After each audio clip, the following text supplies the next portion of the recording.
Good morning, all. A warm welcome to ProductCamp Hyderabad online salon. I am Raghunandan. I am from ProductCamp Hyderabad and I will be moderating the webinar today. So, before we jump into the session, we want to let you know a little bit more about ProductCamp Hyderabad. First started in the USA, ProductCamp is a global initiative to develop and grow localized product communities. It has 25 chapters worldwide and is continuously growing. Every year, we conduct an annual unconference event that brings together product professionals in Hyderabad and other cities. In addition to the annual event, we hold monthly PCH salons, sometimes as small offline events and sometimes as webinars, to continue the spirit of learning, sharing, growing, and impacting as a group. Thank you so much for joining this session on Saturday morning. The topic for today is Product Marketing KPIs for product teams of all sizes. As we all know, product marketers' day is packed, talking to customers, working with product management for a new feature launch, doing webinars for sales, assisting marketing teams, and so on. We often stop to think about how to measure the success of product marketing. To help us with this very important topic, we have been joined by an experienced product marketer, Kirti Sharma, who currently heads product and content marketing at SignEasy. In her career, Kirti helped SaaS businesses establish their fundamentals by identifying their product positioning and GTM strategy. Without further ado, over to you, Kirti. Okay, so why this topic, first off, is whenever you speak to a PMM or, even if you speak to a business founder, a CEO, it's an important question to answer because product marketing is a relatively new function, as you all know. Product management was new a while ago, right? And now it's very deeply entrenched. And I think product marketing is going the same way. So, but before that starts to happen, it's important to establish how is product marketing contributing to business. That's something that we product marketers keep thinking about. Plus, business owners or CEOs or marketing heads think about when they invest in a product marketing resource or they're deciding the budgets for product marketers. So that's why this topic. In this session, therefore, we'll talk about what is product marketing, right? And I can assume a few of you know what it is, and a few of you might be at the curiosity stage where you're still trying to understand this in a greater detail. Then, since I've been in product marketing for a while, I'd like to talk to you about what does it mean to have a career in product marketing, and then we dive right into the KPIs, and then I have some helpful resources for you that I normally refer to, and I would encourage you guys also to go in and see. Okay, about me, I work at SignEasy. Just a couple of seconds on that. SignEasy is an India-founded company. It's been there for about 10 years. A terribly successful company in the app space. So SignEasy has an iOS and Android app, which has had about 7.5 million installs worldwide. And now where we are trying to take SignEasy is to start growing ourselves in the SMB space. So basically, whenever you feel the need to e-sign a document, go to iOS or Play Store and install the app and check it out for yourself. Okay, so we have a poll now. Raghu, you want to take this up before we start? Yes. So we have a quick poll question. And just to understand the pulse of the audience today, we have timer.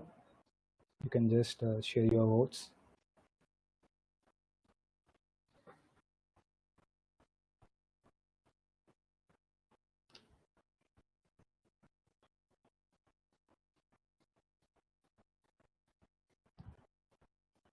Looks like we have a mix of product managers and product marketers. Okay. Yeah. That's great.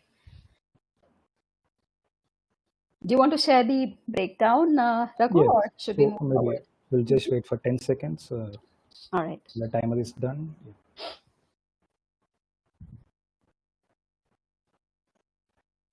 Yeah, I think this is good. So, Kirti, we have 40% attendees from product marketing community, 31% from product management, 5% from UX UI design, and we also have 11% from aspiring product marketers. All right, sounds Yeah. good.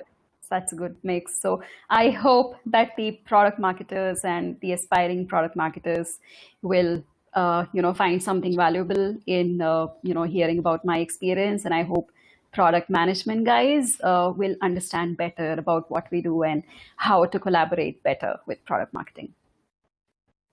Perfect. Thanks, Raghu. So about my journey, back into I joined the team called SAP Incubation Center project, which was basically a project aimed at taking this new offering to the market, which was specifically designed for the Indian market. And that was my entry into the product marketing space because since I was looking at the GTM of that piece there, how to price the solution, what is our target buyers, and so on. That is basically where it started. And then after that, a recruiter reached out to me asking, about my GTM experience, and they were looking for somebody to join the product marketing function in India for Concur Technologies. And actually, Concur was just starting to establish themselves in the Indian market, and they were looking for somebody to lead that function here. And that's how I went to Concur, and then thereafter, it's been product marketing since then. Okay, so what is product marketing? And the authority on product marketing, which is the PMA Product Marketing Alliance, articulates it very well. So you will see product marketing like at the center of product marketing, customer success, and sales, right? So being truly the voice of the customer during the entire phase of the product launch, pre-launch, and post-launch. And they also say that product marketing helps you really talk to the customers in a way that resonates with them, right? So this is the definition to fall back on when you're trying to understand what's product marketing. But based on my experience, what I've encountered product marketing to be is it's the function that amplifies what everybody else does in the company. Yeah, what that means is sales was still selling before product marketing, before you hire a product marketer person. They were still doing their competitive intelligence. Product management people were still gathering market feedback before you come in, right? And likewise, customer success, they were still developing success stories with customers before you hire a product marketer. But I think getting a product marketing person in place really amplifies, it really elevates what everyone else was trying to do, because that person is sort of the specialist of translating your product and its feature to actual business value for customers. It is really the person that looks at everything from customers' eyes and then translates that into all the inputs that go into your sales, customer success, marketing, and product. And the other thing is that really stands out, and I just want to say, whenever I'm talking to PMMs hiring for my team or talking to other PMMs, I hear this a lot, the thought process behind this is, the thought process behind that is. So I think it's also the function that really thinks deeper about marketing, about sales, about customer success, and through that thought process mindset tries to tie everything together.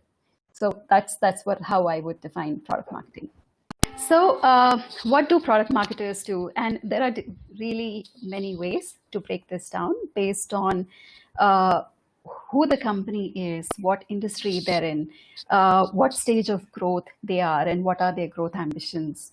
But more or less, I've seen product marketing responsibilities to fall under these 4 pillars. The first one is the go-to-market strategy, which is basically identifying what is our target market, who are our target buyer personas, what sort of messaging and positioning do we run with, and sorry, there was some disturbance there. Raghu, is everybody on mute? Yes, everyone on mute. All right. Okay. So yeah, that's the first bit. And what you see down below are examples of the sort of things that you could be doing in all of these different functions. The second one is sales enablement. So this is a function that, for which there's a strong KPI is to empower your sales so that, they just focus on selling, right? So it is making them more effective by having them become more informed about the product, the features, how to even position those features and how to talk about those features to your target customers. Providing them competitive intelligence, and even talking points on how do you encounter questions when you're asked about how is your product company better than the competitors. The third broad pillar is working with marketing. So product marketers work a lot with marketing on an everyday basis. And that means providing support for website, all of your campaigns, landing pages, and so on. And of course, the messaging support, the messaging and the positioning that you work on, it basically percolates to everything that everyone in marketing is doing, whether it is ads, events, life cycle marketing, campaigns, everything. So, not just product, but you also end up working a lot with product, with the marketing team. So And on this note, Kirti, just to means many a times we come across this question: what is the difference between product marketing and marketing? Do you want to talk about that? yeah, Raghu, thanks for that question. It's a very relevant question. So I would put it in 2 points. One is marketing comes into play when everything is ready for launch, and then it's handed over for marketing for doing their magic, right? So our product is ready or our feature is ready. Let's go and try to get some business through this, right? And let's go try to get some PR or market interest through this. Product marketing, as you can see here, comes into play much earlier. It comes into play when you are deciding your business direction or when you are deciding your product roadmap. And after your launch, when customers have actually started using the product, it's about product adoption and monitoring how people are using your product. So it's more through and through. And one interesting way in which I've read product marketing being defined is so growth marketing, as we call it now, is more about is more like the harnessing of kinetic energy in things, right? So in your sales funnel, everything that is already at a momentum and needs, you need to sort of convert it into business. That is more like marketing. It's the kinetic energy of the business. Whereas PMMs are responsible for creating potential energy in the market. What that means is there may be some fence sitters or there may be some customers out there who don't know about the product. And through everything that you do in product marketing, you're basically priming them and bringing them to a stage where they are, ready to buy, where they are ready for a handover to the marketing people in form of kinetic energy, so to say. Excellent, excellent. I like the analogy of potential and kinetic energy. Definitely, yeah. Thanks for this. Awesome. Yeah. Great. Okay, so KPIs, that's what we are here for, right? So what are the KPIs of a product marketing person? I would like to point out that, just like I said earlier, what are the KPIs could depend on what the company is. Like for the KPIs of a PMM in a MNC are going to be slightly different from those in a early stage startup. And it could also depend on what stage of the business you are in and what business you are in altogether. So let's keep that in mind as we go forward. So we have another poll. So the question is basically about what are the KPIs as a PMM you track. So everyone can share their poll.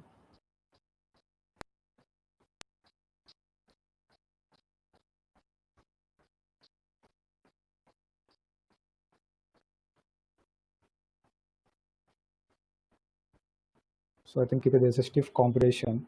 Mm-hmm. Everyone are having their own perception and they have their own KPIs. Okay. Yeah. I think we'll just wait for 10 more seconds Sure. before we wrap up this.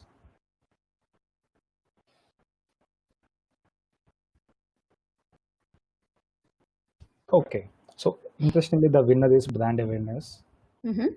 and ARR, annual revenue rate, Mm-hmm. and next followed by market share and QL and SQL. Mm-hmm. And interestingly, last is the retention. All right, interesting. Yeah. So this sort of confirms, what marketing typically thinks of product marketing or product management. So yeah, let's dive into that. Yeah. All right, this splash screen that you see here is more or less the impression that we got in our poll. There could be various ways in which you are looking at the ARRs or the goals of product marketing. And all of these are relevant. Yeah, so you may be going after either of these goals. But the tricky part always with product marketing, and to an extent with marketing also, is attribution. Yes, because the ARR point that you see here, uh, the company has seen a 100% increase in ARR in last year, but how much of it is completely 100% attributable to product marketing? That's always a tricky question, because tens of things might have led to that growth in ARR. It could be product improvements, it could be sales effectiveness, it could be your marketing campaigns, and so on.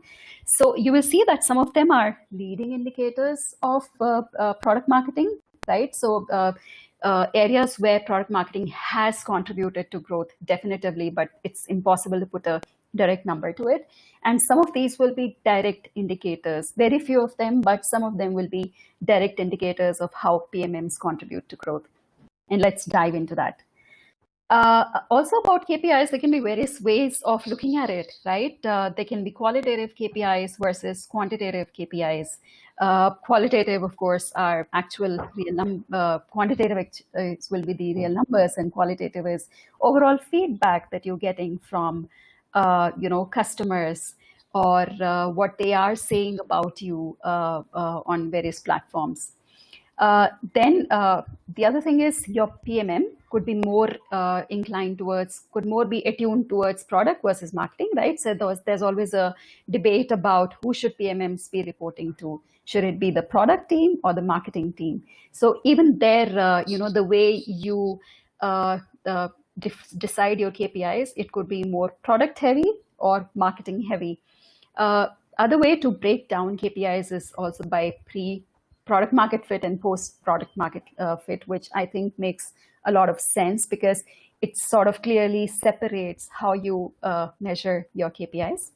It could be internal versus external, right? So internal is, what are your sales teams saying about your contribution to growth? What is customer success team saying?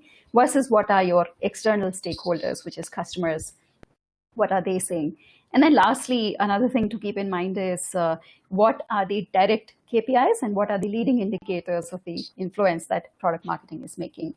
What I would advise is, think about where your company is trying to go with, what are the company's growth plans, and then align your KPIs, align your product marketing KPIs to those, and commit to those, and then work towards those, right? So basically simplifying it at that, and I have examples later on where I will describe those to you based on my experience at least. Okay, so what you see here again is, since we talked about PMM responsibilities this way, go-to-market, sales enablement, supporting marketing and product adoption, I've broken down KPIs per area of responsibility.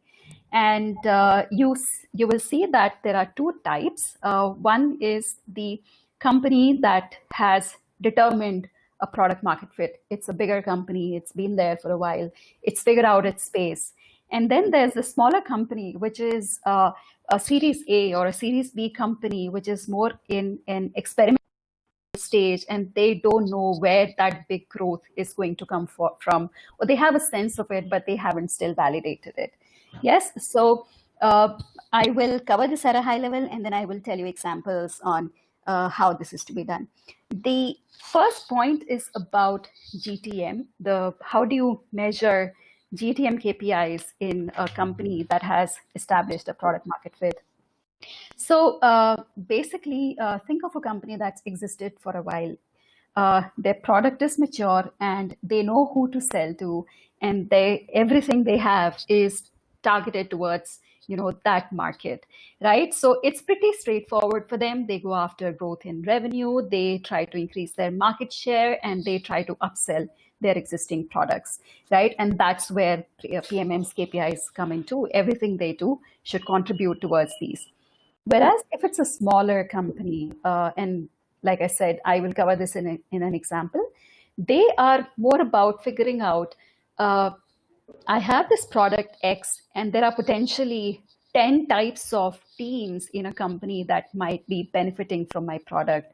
But which ones should I go after? Because, as Jack Trout has said in his book, if you try to be everything for everybody, you will be nothing for nobody, right? So you really have to be focused towards who your buyers are, because you cannot be everything to everyone.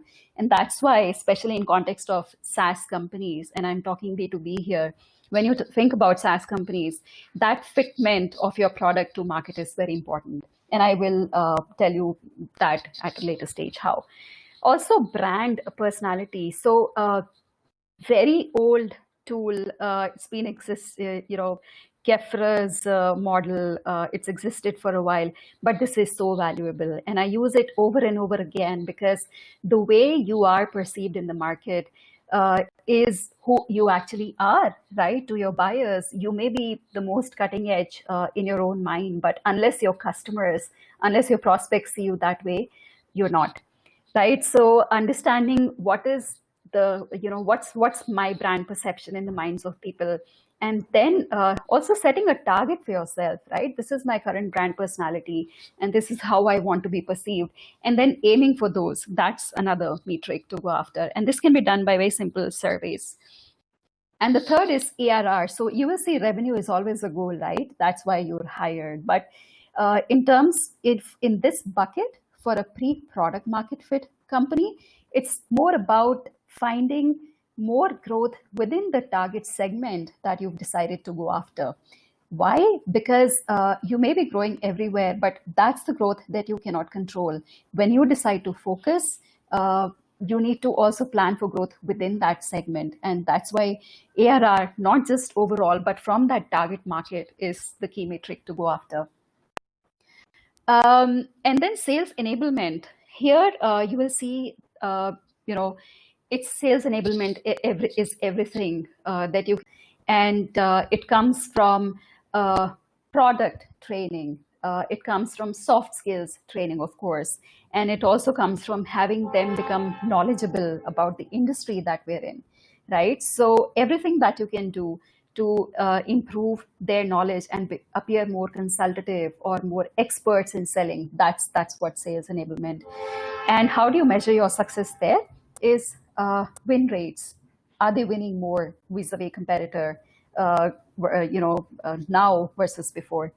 Also, qualitative feedback. You cannot measure everything in numbers, right? So some of it is through conversations. What are people feeling? How are they reacting to the inputs that you're providing them? Are they finding those valuable? So that's more qualitative feedback that you could keep gathering from sales over time. And then sales cycle time. In B2B, the amount of time that it takes to sell a solution, it could get frustrating, and you may lose momentum during the deal if sales cycles are going on for a lot longer time. And it also is a poor indicator, because you're not able to bring the customer to decide. You're not able to sell to them. So that's always a goal, to reduce the cycle times. So all this makes sense, but in pre-product market fit, these goals plus this is what you aim for. You also have to dive into why you are winning, right? So win rates is not one. It's also why you're winning, because you want to win for the right reasons. You want to be focused on that target market and understand your reasons for winning. And also you want to continuously increase your average deal size. Lastly, in marketing. So for an established company, product marketing is also more of a product evangelist. For example, you will see them very actively speaking at conferences, talking about the product, the category, and so on. And then they're also speaking a lot to analysts and supporting events and so on.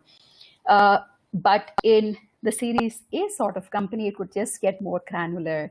Like really driving traffic to your website, because you don't have a brand right now, you're not a known company. So what do you do to get more visitors onto your website, to your blog, to your social media, and whatever?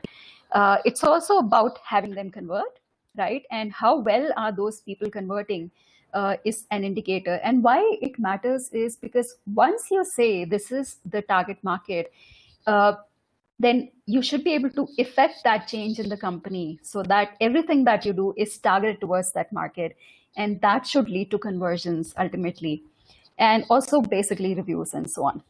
Lastly, product adoption, and I would say this is more the neglected child of product marketing, because we could be so heavy in these three buckets that product adoption is not something that we give as much attention to as we should. But normally, at least in B2B SaaS, for example, it's an important one, because retention, upsell, these are huge opportunities. And controlling churn is a very important growth factor for a SaaS company. So this is the last one, and I'll talk more about this later. All right. Yeah, just to interrupt with it. So can you go to the previous slide? I think this is very interesting slide. It's a beautiful framework. And what I say is product marketing is there at every stage of a product life cycle, be it GTM or sales enablement or marketing till the time product adoption. So would you like to throw some light on this? Like product marketing is there in every phase of a product. That's correct. That's correct. And as I said earlier, so marketing comes in when something is ready to take to market and you're like, here, run with it, right? And then marketing is quick on thinking about campaigns, about running, testing out different ideas in the market. But product marketing is the input that goes to product management, because once you decide on what your target market is, then product management gets that input from PMM about what to develop, right? And what is the potential increase in revenue or potential increase in customer satisfaction with this feature that we're talking about. They can also provide an input into the roadmap, because PMMs may be thinking of taking a general direction towards maybe table stakes for a particular product, but they may not stand true for your target market, right? So let me come to that, like I said, with the examples slide. Sure. Yeah. All right. So Concur, I was with Concur for about 4 years, worked there as the PMM person for the Indian market. So Concur has been in business for about 20 years. Basically, it's a spend management platform. It's amongst the first B2B SaaS companies, close to the times of when Salesforce came into being. And basically, the way Concur is structured is there's a PMM team, which is in market, local, and then the product management team is all of it is in the US, and they are looking after the PM of all of the different products that are there. But product marketing is more like a in-market local expert, people who are, let's say, in India and are providing insights about the Indian market to the product management team, right? So that's how it worked out. And how did we think about product marketing KPIs there? So, for example, in Concur, I was reporting to the head of sales, and every year at the start of the year, we'll sit together and think about what are the company goals, for 2014, 2015, and let's say these are the goals, right? We want to grow our ARR by 1.5 times. You will see that it is not 5x, means it's a very mature company. The second goal is getting competitive differentiation, right? No company works in isolation. There's always competition. And thirdly is improving sales effectiveness. How do we empower our sales to sell better, win more, and be more effective at what they're doing, right? So from that, then that's a starting point for you to derive your product marketing goals, which is how do you support growth? And this can come in 3 ways. This can come from new ARR. It can come from upsell revenue, in selling your cross products to existing customers. and it can come through launching new products. And that's basically what I did at Conquer Technologies. Basically, a bunch of things. For example, launching new products in the market. So Conquer has about 3 core products and a bunch of add-on services that I helped bring into the market. I also worked with customer success to think together about how do we increase our attach rates on existing products.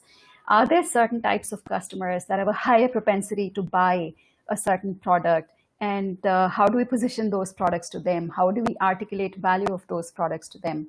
And new ARR could really come in many different ways. For example, closing the competitive feature gap, right? So I think nobody from sales is going to be here in this webinar, so I can safely say that sales loves to point product gaps as reasons for losing deals, right? So it's that even though you may not lose deals because of only features, it's still important to keep closing that gap, that feature gap. And basically in this role, I worked with the product management team in the US and close those gaps and really articulate to them, why do we need this feature enhancement uniquely for India, or what sort of upside in annual recurring revenue can this give to us if we were to develop this feature? And second thing is competitive differentiation. So Concur is a travel and expense management company, and basically what you will have noticed that in the last few years, quite a few smaller players have come up. And while Concur is more comprehensive, it's also higher on the price, right? So this also meant sitting down and creating your differentiation strategy on really saying why customers should choose Concur versus the other smaller players. For example, your smaller player might be at 1/3 of the price of Concur, but why should still customers buy Concur, right? And that can be many different ways. It doesn't have to be feature function where Concur was already superior. It could be other things, for example, stability of the product or the kind of post-sales support that comes in, or the innovation that this company might bring in versus a smaller player, which might be more tactical in approaching the market. Lastly, increasing sales effectiveness. And I believe we were struggling with sales effectiveness only because all of the team was new. So when I joined Concur, we were just starting out in India, and we had just started to bring in sales team, and everybody had to hit the ground running, right? So how do you empower such a sales team, which is so new to the company, to the space, and to even to B2B SaaS selling? So that meant working with them and empowering them through knowledge, product knowledge, positioning knowledge, and so on, and tell them, here, these are the things, and run with it. Ultimately, I would say that, through working, and product marketing is a very important function in Concur Technologies, right? So anybody looking at, really getting a full picture of what it is like, what a full product marketing scope is, I think they would get the best experience at Concur, because it's seen as a very strategic function. You're involved in business planning, you have liberty to work with sales, with product managers, and there's a lot of exposure. And I'd say ultimately, in terms of KPIs, we were able to launch 3 new products in the market and a bunch of add-ons and services, which opened up a 30 million revenue potential for the market. And we met our growth targets. India is a tough market to sell for T&E, so meeting targets is an achievement. And lastly, sales effectiveness, we saw that consistently improving over time. Okay, and then what fix? I've been lucky to get an exposure into different types of companies in my product marketing career. And what fix, as you would know, is different from Concur.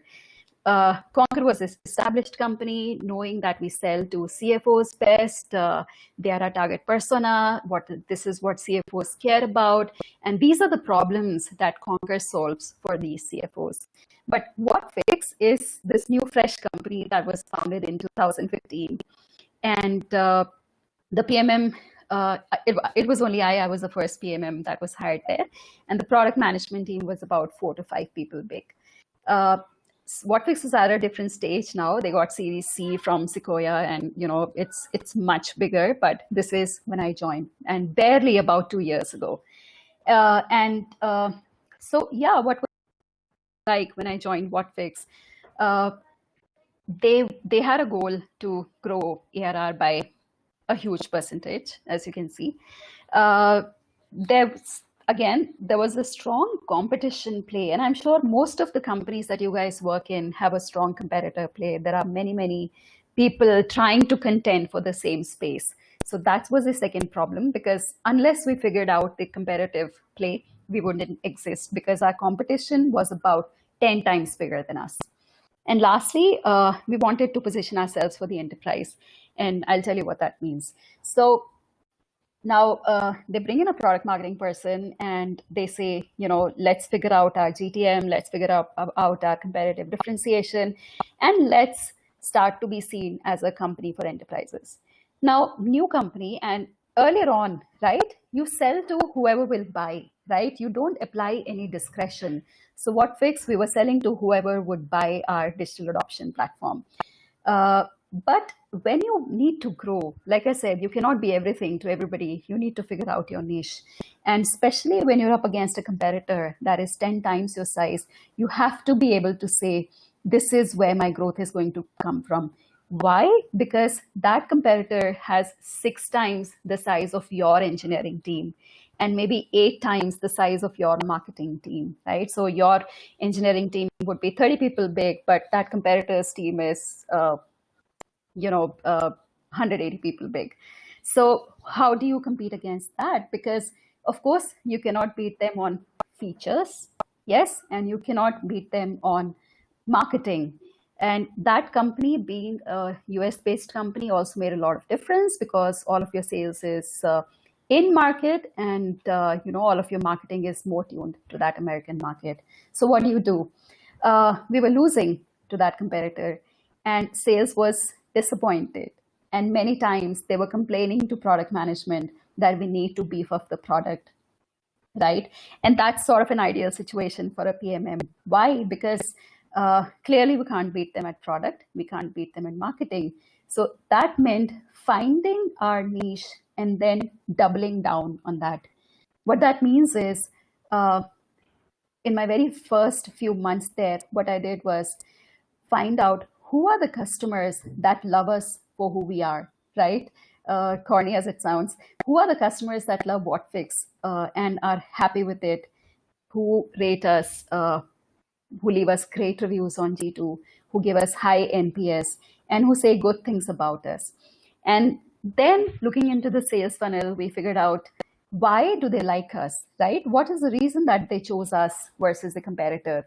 And then lastly, understanding and going behind that target customer. So what it meant at Whatfix is, like I said earlier on, we were selling to everybody, but ultimately we could break down the buyers into 3-4 categories. It could be selling to product managers who are looking at increasing the adoption of their product using Whatfix. It could be training department, corporate training department, who could be trying to train employees on new software using Whatfix. And it could be a bunch of other people, for example, IT and program managers who have recently implemented an application and want to make sure that everybody is able to use those effectively and we don't get a surge in support tickets. And ultimately, through looking at the data, what came out was the corporate training people were the people who loved Whatfix. Why? Because when we dived into the why, what we figured out was they love Whatfix because it is amazingly simple to use.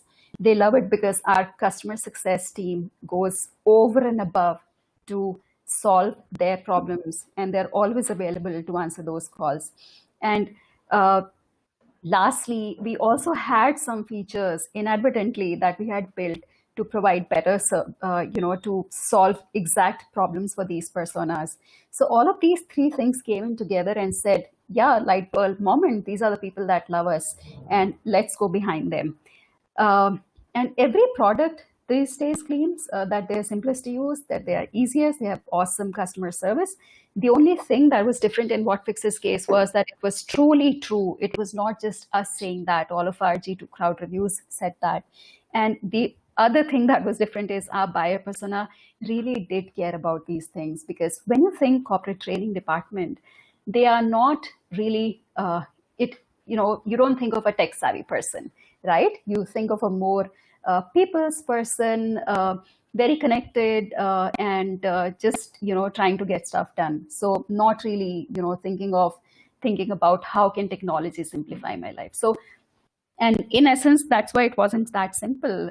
When we went to sales and said, this is our target market, they were like, yeah, but corporate training doesn't have a lot of budgets. And they also objected to it, saying that these people, I don't see them as tech buyers. Basically, I see them as people's person and training organizers and so on. But we took the leap of faith and we went after them. And essentially, ultimately, what happened is our win rates increased. We were winning 1:4, but after we percolated that understanding of our target persona in our website, in our messaging, in our sales pitch, in our events, everything, our win rates went higher. We were winning 3 by 4 in our target market.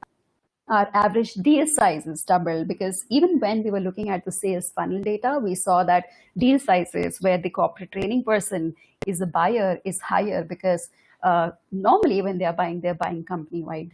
And lastly, and I feel this is a big achievement, is the reasons for winning were consistent. So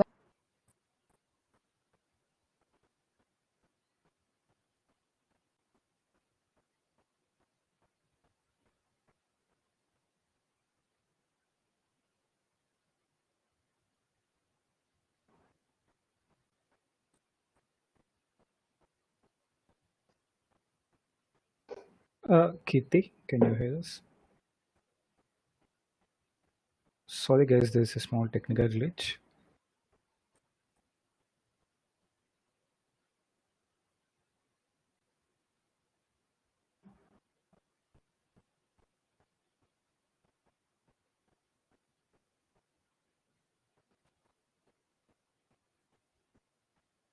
So sorry. Let me check with Kirti.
Uh, Sorry, guys. I think we are trying to reach Kirti.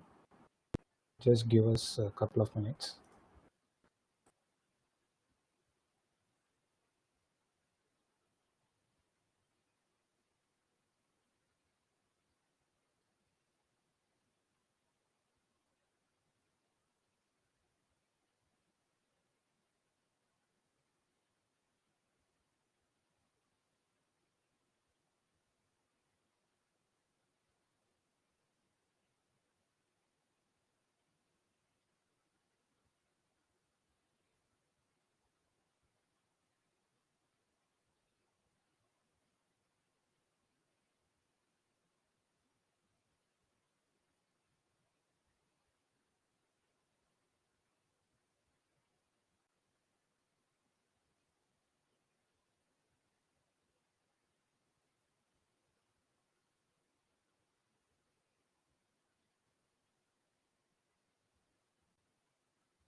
I think now I am on. Yeah, All right. Kirti, we can hear you. Yeah. Great. Okay, thanks, Levin. Hello? Yeah, Kirti, we can hear you now. Great.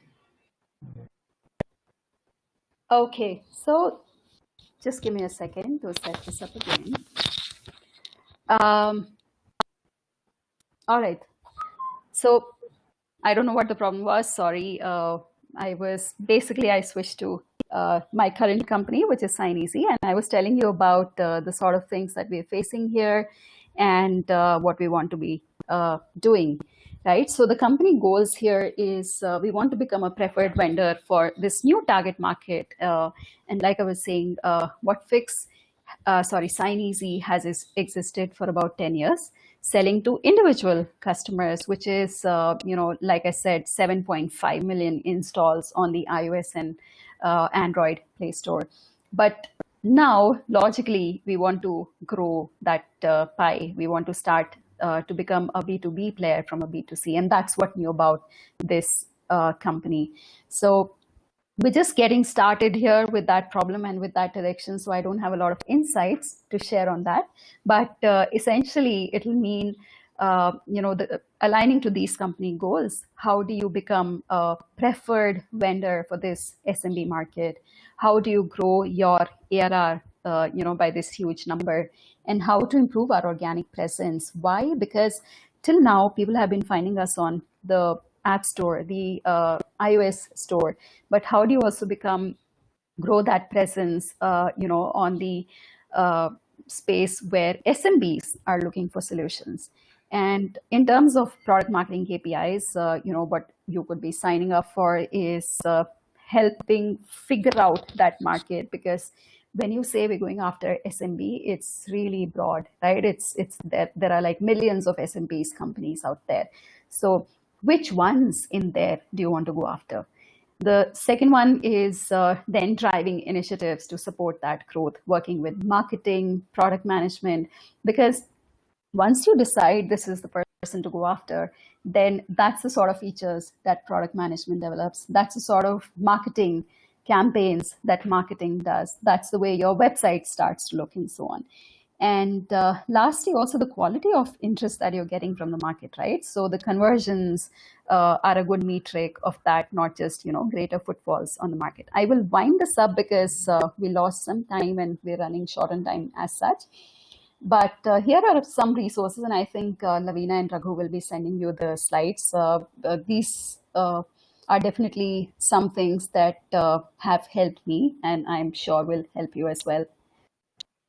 Over to questions. Yeah, okay. Thanks for that, Keith. I think it's a very informative session. And we already have few questions, and I just request everyone to share their questions if at all you have any. So let me start with this question. Okay. So the question says, how can product marketing attribute the success or failure of digital campaigns? Okay, that's a good question. So digital campaigns, I'm assuming when you're saying could mean paid campaigns, basically. And there are various ways in which marketing and product marketing could work on those. For example, where are you deciding to run the campaigns, right? If SMBs is what you're going after, maybe LinkedIn is not a good place to go after. Maybe you should be going on Facebook, not at the moment when everybody is abandoning Facebook, but you get the point, right? The copy of the campaign, because with ads, you just have barely a few words to say what you want to say. And you want to get people's attention during those ads. And you want to get your target persona's attention during those ads. So I think copy is something that product marketing should own during those campaigns and, provide enough, copies to run, to test out and see, what exactly is your target market is thinking of. And why? Also because marketing doesn't always have the time or bandwidth to sit down and interview your customers, right? So what goes into your digital campaigns or even offline campaigns should be the language of the customer. For example, in Whatfix, we were calling ourselves a digital adoption platform, which we were, but how customers were looking at value of Whatfix is live training or in the moment training or micro learning, right? So how do you get that knowledge into campaigns? I think that is a shared responsibility between PMM and marketing. Interesting. Yeah. Next. And second question. So typically in B2B enterprise products, so how do we evaluate the product launch success? Okay. So there are always the high level, the broader metrics that everybody is going after, which is revenue, upsell, the adoption of those features, right? So there are this bunch of tools, in-app tools that you can use to figure out what people are doing in your product and how are they navigating in the product and so on. So I think these very KPIs apply to product marketing because that's really the core between product management and product marketing. It's about how users are adopting that product. The other side of things is also the success of the initiatives that you've taken during the launch, right? Which is outside of the product. For example, the launch announcement that you did, the launch video assets, PR that you did, what has been the uptake of that in your target market. So I would break it down by two, which is in-app, where you work more with the product managers because they are the ones to set up Mixpanel or Appendo in the tool to get you started. And then there's the outside where you work more with marketing, which is about launch assets, the noise you create on PR, on your social media channels, and so on. Okay. Sounds good. So on this line, we have another question. Maybe earlier you just threw a light on this, but again, the question is, how do we draw a line between product marketing and marketing KPIs? Okay, that's a good question, and it's there's a fuzzy line really. Let me break it down like that. So there are between marketing and product marketing, there are never separate KPIs. If at all, there are shared KPIs and KPIs that are owned by either of them, right? So there's an overlap model in which we work. Like I said, for any sort of ads that we do, any sort of digital campaigns that we do, or even life cycle marketing, even transaction emails that you're sending, all of those are a shared KPI between marketing and product marketing. At least in certain types of business. So for example, like I was giving you an example in Conquer Technologies, there's no new science that you can apply to your campaigns because mostly you know what's working and what to do in terms of GTM. What you can do is provide localization inputs, right? Understanding how companies are doing spend management differently in India versus US. How price sensitive are they? What is the process of booking travel versus booking in the US? What is the process of expensing travel versus expense in the US? So that knowledge, right? But if it is a smaller company, a fast growth stage company, then I believe it is joint ownership of how your campaigns are performing. And at least when you're thinking about how do we improve the performance of these campaigns, then it is both of the teams, marketing and product marketing, that need to sit together and apply their heads. It's not a realistic goal, I would say, because all of us are busy, right? You cannot sit down and have intellectual discussions on the performance of every campaign. And I think that's why it's important to have a PMM person at the top of your marketing, because they can then keep bringing those insights into everything that their marketing team is doing, right? Because if you have a PMM person at the top, somebody who thinks from a GDM point of view, they can then keep on evaluating and help their team evaluate the performance of campaigns from that lens. I hope that answers. There's no true answer, and I wouldn't claim to have an exact answer on this one, guys. No, definitely. I think this really makes a sense. Yeah. Yes.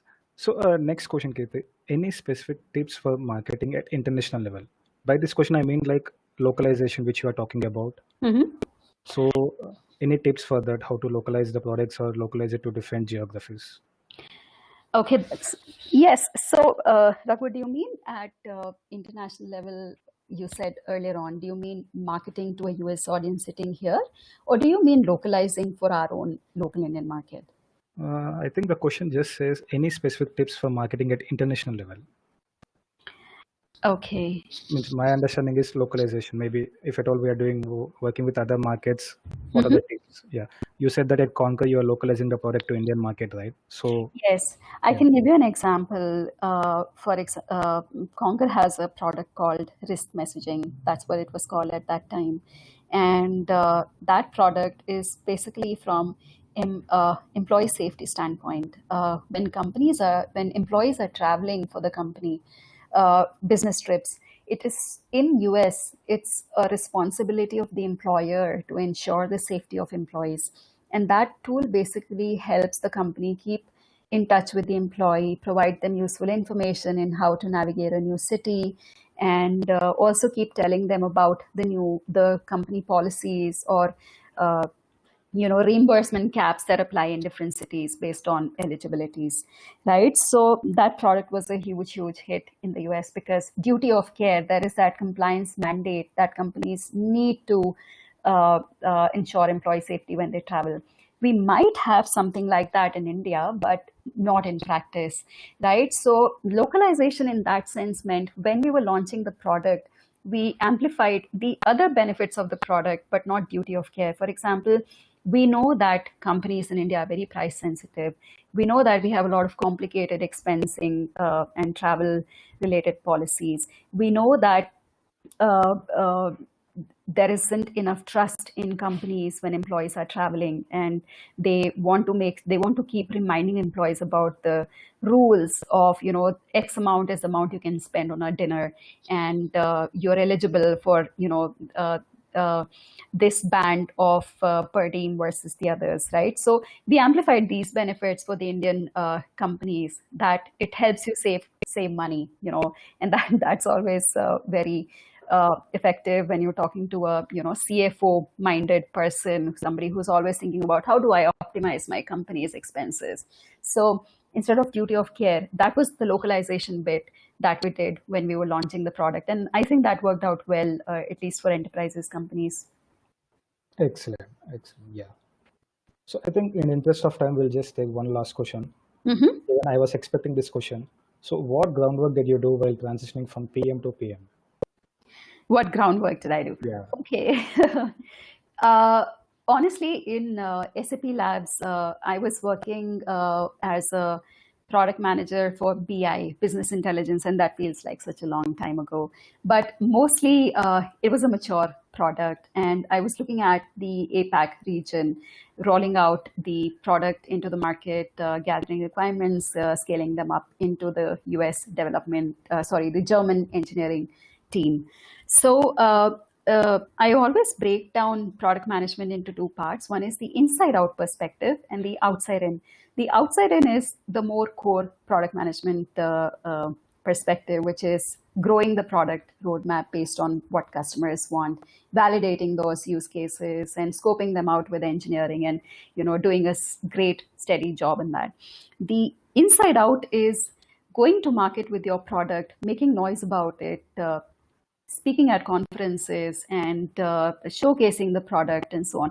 That's more the inside out. And I feel that I was quite involved in the inside out perspective as well, speaking at SAP customer conferences, doing helping sales with meetings where they needed to showcase new features and so on.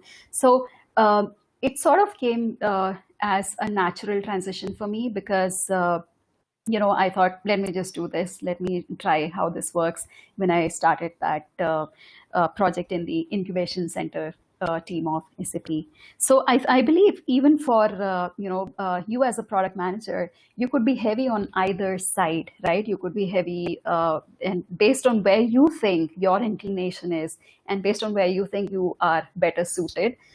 You can decide to give product marketing a choice. And honestly, there are no clear lines when it comes to product management and PMM as well. There's always a huge overlap, and there's a huge overlap between the type of skills as well that you put to use. Okay, interesting. Yeah. So maybe Kirti, one last question we'll take. I think this is interesting. Mm-hmm. So how are KPIs converted into incentives for the PMM? Okay, so I'm guessing that this person means compensation, the variable parts of the compensation. So I in my experience, it's never been the comp part of the PMM has not been as hugely tied down as it is probably for a salesperson, right? So sales is probably half and half. It's never the case for PMM, but and even as compared to marketing, it's never that high a percentage. So yeah, I guess for better or worse, there's some sort of shielding from that. There's no better way to answer I it. agree with you. Yes. Totally agree with you. Yes, I think wonderful session. Yeah. So I think in the interest of time, we will wrap it up. We do have a few questions. Maybe we can take it offline Okay. via email or something like that. And I think we can wrap it here. And Kirti, thanks a lot for your time. Thank you. And Thanks, a lot. everybody. Appreciate Yeah, you sitting down on a Saturday morning to listen. So thank you. And I was very happy to get a chance to come and talk to you about this. Reach out to me if you want to connect, if you want to bounce any thoughts. I'd be very happy to help out and, just, listen to what you have to say. definitely. I think your experience is really amazing. I think there's a lot to learn from your experiences. And definitely, it's a great session on the Saturday morning. We really appreciate your efforts. Thank Thanks for you. your Thanks for setting Yeah, this up, Raghu, Lavina. definitely. Bye. Thanks, everyone. Thank you. Yeah, thank you all. Thank you all for taking time to attend.